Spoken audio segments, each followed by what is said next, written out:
Hello friends, welcome back to Anjana Lal study. Friends, मेरे आज के वीडियो का टॉपिक है Christmas. Merry Christmas to all of you. Friends, जैसा कि आप सभी जानते हैं, प्रत्येक साल 25 दिसंबर को पूरे विश्व भर में क्रिसमस बड़े ही धूमधाम के साथ मनाया जाता है। लोग बहुत बेसब्री से इसका इंतज़ार करते हैं, लेकिन अधिकतर लोग नहीं जानते कि क्रिसमस क्यों मनाया जाता है। कुछ लोग इस सीज़न में अपनी छुट्टियां एंजॉय करते हैं, लेकिन क्रिसमस का असली मकसद और कारण क्या है, अधिकतर लोगों को क्रिसमस के बारे में ज़्यादा पता नहीं। ऐसा क्या हुआ कि जिससे जीसस क्राइस्ट का जन्म हुआ, या हम क्रिसमस क्यों मनाते हैं, लोग ये नहीं जानते। तो आज क्रिसमस की कहानी मैं अपने वीडियो में लेकर आई हूँ। ऐसा क्या हुआ था जिसके कारण क्रिसमस मनाया जाने लगा। तो चलिए वीडियो स्टार्ट करती हूँ। पसंद आए तो लाइक ज़रूर कीजिएगा। फ्रेंड्स, बाइबल के अनुसार कहा जाता है कि जब परमेश्वर ने आदम और हवा को बनाया तो उसने उन्हें एक बगीचे में रखा। उस बगीचे में बहुत सारे फलों के वृक्ष थे। परमेश्वर ने उनसे कहा कि इस बगीचे के सभी वृक्षों के फल खाना, लेकिन बुरे और भले के ज्ञान के वृक्ष का फल कभी नहीं खाना, क्योंकि परमेश्वर जानता था कि जिस दिन वे इस वृक्ष के फल को खाएंगे उनकी मृत्यु हो जाएगी। लेकिन आदम और हवा ने परमेश्वर की आज्ञा नहीं मानी और बुरे और भले के ज्ञान के वृक्ष के फल को खा लिया, और इस तरह से उसने पाप किया। बाइबल के अनुसार अगले दिन सुबह जब आदम और हवा सोकर उठे तो उन्होंने देखा कि उनके शरीर पर कोई वस्त्र नहीं है, और वह समझ जाते हैं कि उनसे कुछ पाप हुआ है। वे दोनों अंजीर के पत्ते से अपने शरीर को ढकते हैं, लेकिन अंजीर के पत्ते ने उनके शरीर को ढका नहीं, क्योंकि उसमें कोई खून नहीं होता है। परमेश्वर को जब इस बात का पता चलता है तो वह बहुत दुखी होते हैं। वह आदम और हवा से बहुत प्यार करते थे। वह उन दोनों के पाप को छुपाने के लिए पहली बार एक निर्दोष जानवर की बलि देते हैं, जिससे उनका पाप माफ हो जाए। इसलिए उसी समय से सभी लोग अपने पाप को छुपाने के लिए जानवरों की बलि या कुर्बानी देते थे। परमेश्वर का कहना था कि यदि किसी ने पाप किया है तो उसकी सज़ा मौत है।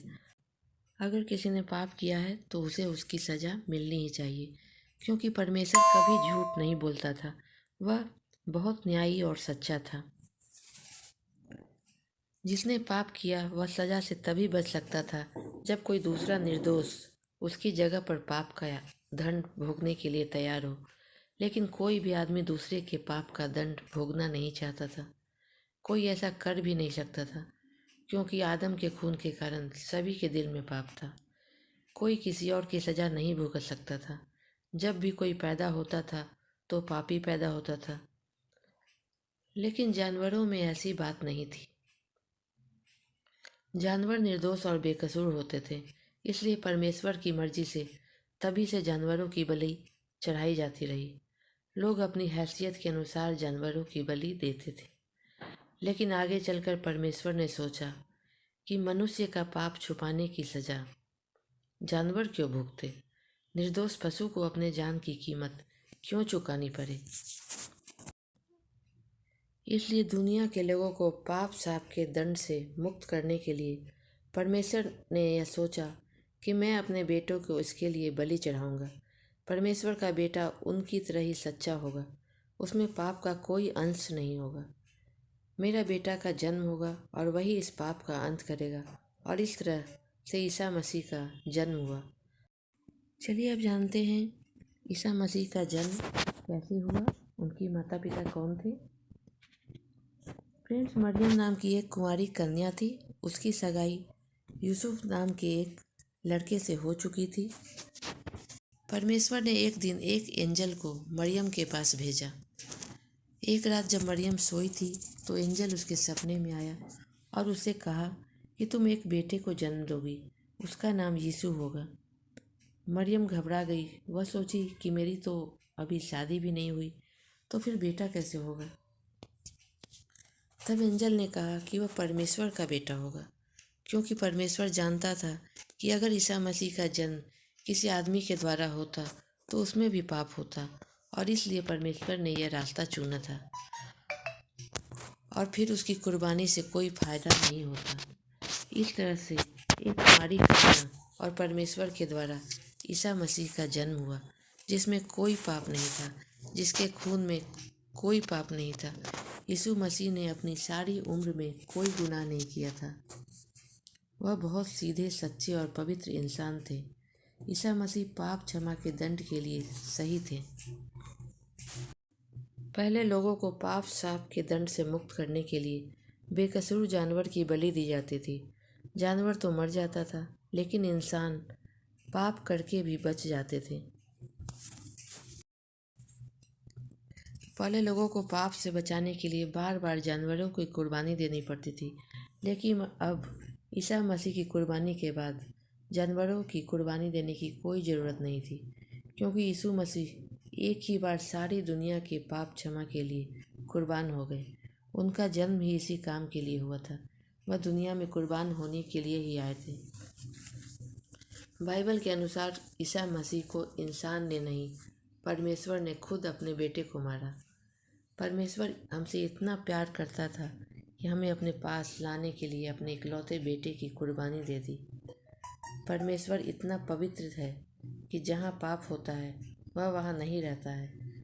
जब आदम और हवा ने पाप किया तो उनकी आत्मा उनके शरीर से निकलकर चली गई और दोबारा कभी उनके अंदर नहीं आई, क्योंकि उनके शरीर में पाप था।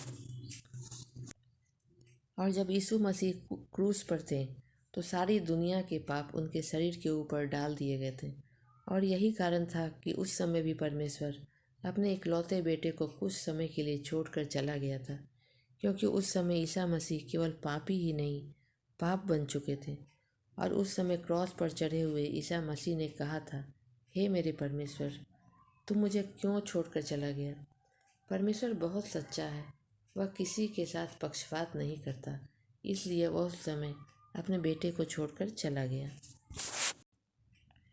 यीशु मसीह कोई आम इंसान नहीं थे, वह इंसानी शरीर में परमेश्वर थे, इसलिए मौत भी उनको कैद नहीं कर सकी। मरने के तीसरे दिन ही वे जीवित हो गए और वापस लौट आए। 40 दिन लोगों के साथ बिताने के बाद वे इंसानी शरीर में ही स्वर्ग चले गए।